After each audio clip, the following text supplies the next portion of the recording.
উম্মত নবী ছিলেন। আমি তো বলি যুবকদেরকে, সারা রাত্র চুলের স্টাইল তালাশ করে যুবকরা 2 ঈদের আগে চুলের স্টাইল তালাশ করতে থাকে নেটের ভিতরে, আবার রাত্রে ওটাকে তালাশ করে যেটা পছন্দ হয় ওটাকে আবার স্ক্রিনশট দেয়, সকালবেলা নিয়ে যায় সেলুনে, বলে তোমার এখানে রাখা স্টাইল আমার পছন্দ না, আমি নিজে একটা নিয়ে আসছি মোবাইলে, এই স্টাইলে চুল কাটা দিবে, টাকার কোনো প্রশ্ন না। হায় যুবক, তোর পায়ে হাত দিয়া বলি, যুবক যদি একবারও মুহাম্মদুর রাসূলুল্লাহ সাল্লাল্লাহু আলাইহি ওয়াসাল্লামের চুলের স্টাইল তালাশ করত, আর সেলুনে নিয়ে যদি বলতো এই স্টাইলে আমাকে চুল কাটা দিবি, যদি সেলুনওয়ালা বলতো এটা আবার কোন স্টাইল, এটা তো ইউরোপেরও না আমেরিকারও না, এটা আবার কোন স্টাইল, বলে এটা আমার নবীজির স্টাইল, এই স্টাইলে কেন চুল কাটবি? বলে আজকে যদিও দেখা হয় না এই পর্যন্ত,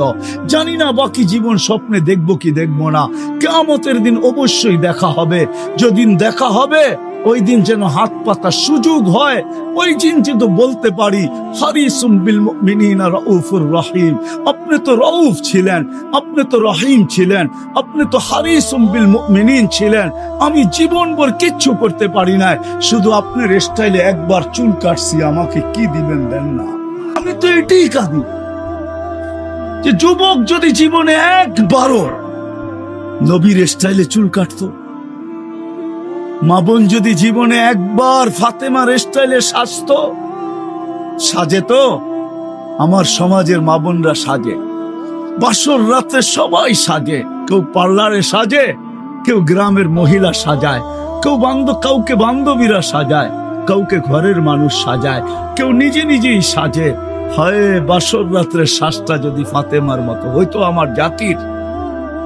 সব পার্লারে যদি নিয়ম হইতো যে বাসর ঘরের সাজ ফাতেমার সাজে সাজ হবে, কিয়ামতের দিন যেদিন ফাতেমার হাতে ঝান্ডা হবে, তো আমার মা বোনদেরও ছুটা যায় ওইখানে দাঁড়ানোর সুযোগ হইতো। ফাতেমা যদি বলতো তুই কোত্থেকে আসলি ছুটা,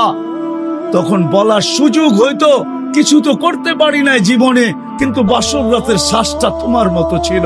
আপনার মতোই সাজছিলাম, এই জন্য আজ ছুটা চলে আসছি, জানটা তো আপনার হাতে, ওই সাজের উছিলায় আমাকেও নিয়ে চলেন না। আমার জাতিকে কেমনে বোঝা, রসুলের আদর্শ শিখি,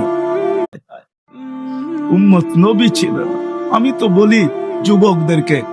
সারা রাত্র চুলের স্টাইল তালাশ করে যুবকরা